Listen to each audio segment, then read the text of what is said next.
All right, WWE Monday Night Raw is happening September the 9th at the Scotiabank Saddledome. It's the first time Raw has returned to Calgary for 11 years, and we're pretty pumped about it. Your favorite superstars are going to be there, including Drew McIntyre, the Scottish Warrior, who joins us on this call. Hi, Drew. How's it going?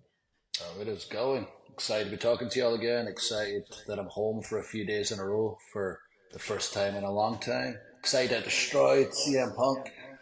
And I can't wait to be back in Calgary with some real wrestling fans. So where's home? Where are you right now? I am just outside of Nashville, in an undisclosed location. Far a away. bunker? In a bunker, yeah. Pretty much. Safe for these days. The season of America is wild. Just outside of Nashville is some of the prettiest country, rolling hills, horse country. Just like it is such a great place. When I visited there, it's like, I if I was an NHL player, I wouldn't mind getting traded to Nashville. Yeah, right. Reminds me of Scotland. That's why I'm here. Yeah.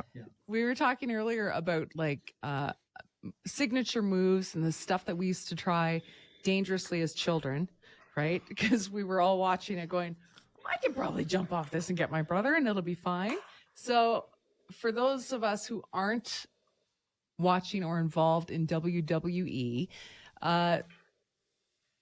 is the signature move like, I don't know even if this is a dumb question, is that like the biggest part of your persona, like aside from, and maybe that's a dumb question.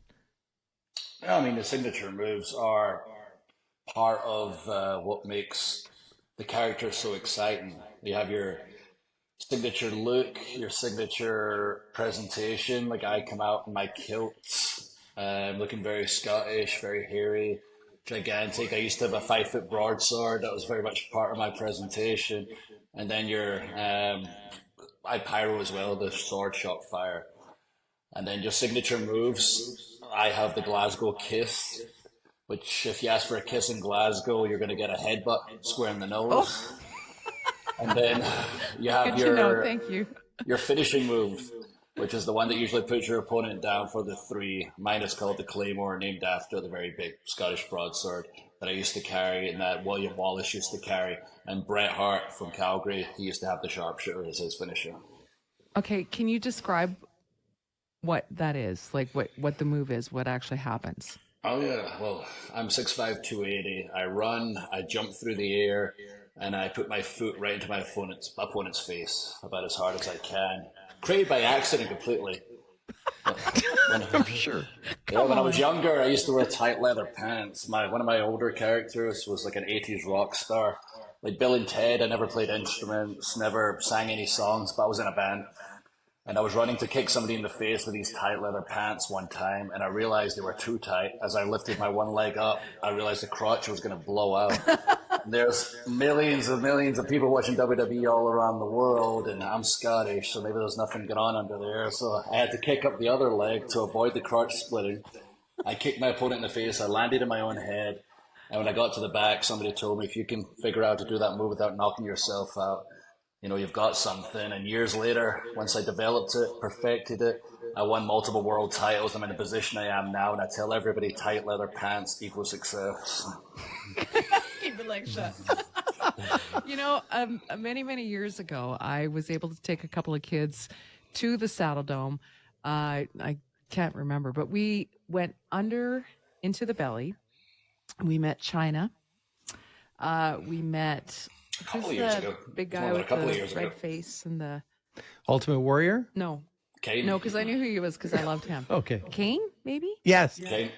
Kane, and we met a bunch of the wrestlers, and I had a couple of kids with me. They were both like 9 and 10 years old, and they were out of their minds, so excited to be there. And it was such a cool experience. But the one thing I took away from not really knowing a lot about wrestling was just the sheer athleticism that's required to do what you guys do. Like, I know it's a show, and I know there's so many other factors, but what does a normal day look like for you?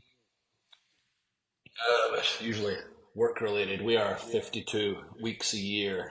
No reruns, no off season. We have our Monday night Raw television show, Friday night SmackDown, but we also have NXT, like our developmental brand also has a television show every single week. So we are busy. We leave, if you're on the Monday show, you leave Saturday morning, non-televised show on Saturday, non-televised show Sunday, television. On Monday, you're trying to get in your workout, you're trying to get in, your stretching, your water, making sure you're staying healthy to do the job. You're trying to keep yourself mentally healthy during that time, and probably some appearances.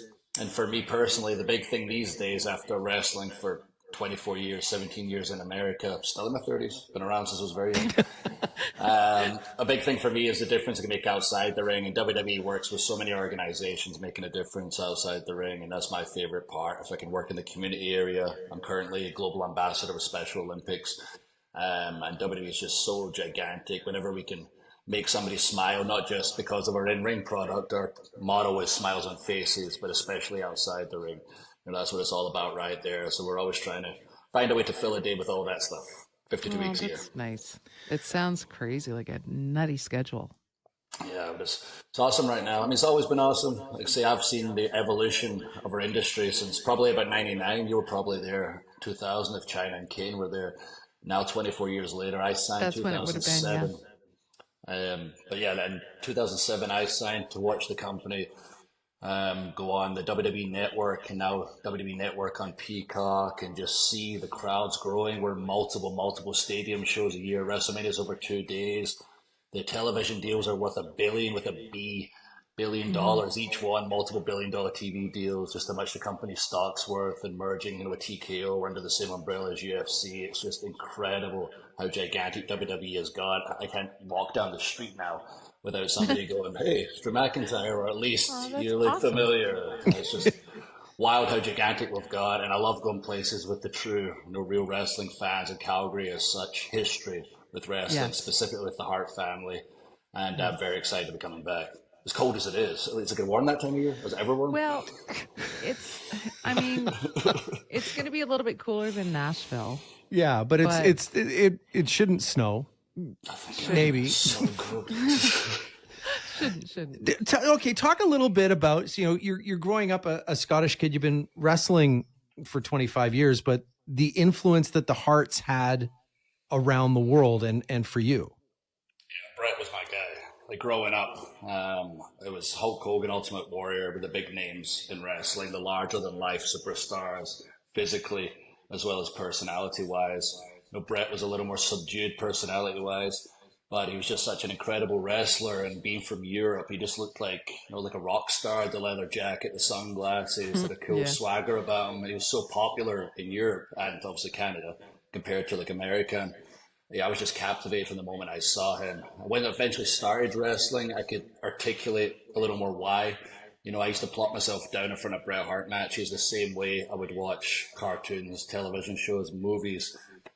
Some of the other guys were basically really boring in the ring. They were just very big and charismatic. But Bret told such a compelling story with his actions in the ring, the emotions he made me feel as a kid, taking me through a journey. Watching that, I watched it the exact same way as I watched any other television show as a kid. His storytelling through his actions captivated me. And when I realized that and got older, I was like, wow, even in my childlike mind, he was able to hook me with his storytelling ability. And that's what our industry is storytelling and making people feel. And once you get people feeling, then that's what it's all about. See those smiles in the crowd, or these days, for most of the stuff I see, angry faces. That makes me happy.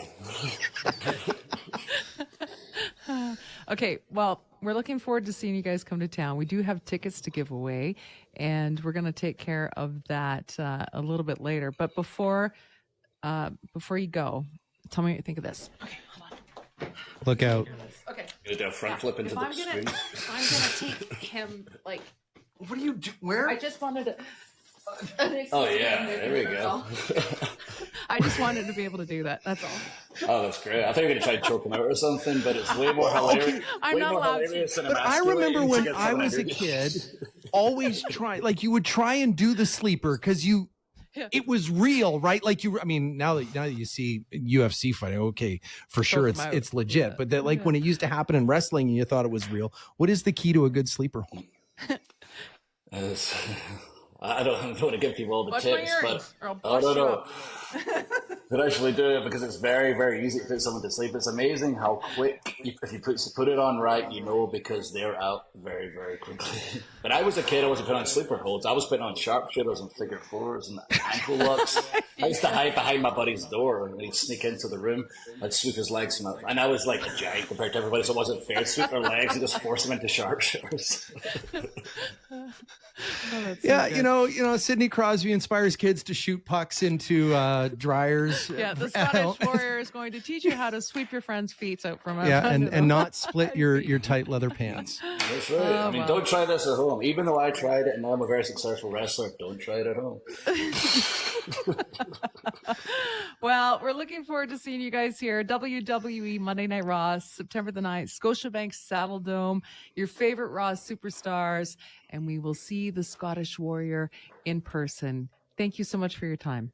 Well, thank you for having me, and get those tickets quick. We're legit selling out everywhere left and right, so don't miss out. I know the next time we'll be back in Calgary. Mornings with Samantha and Buzz. Ready to go when you wake up on XL 103.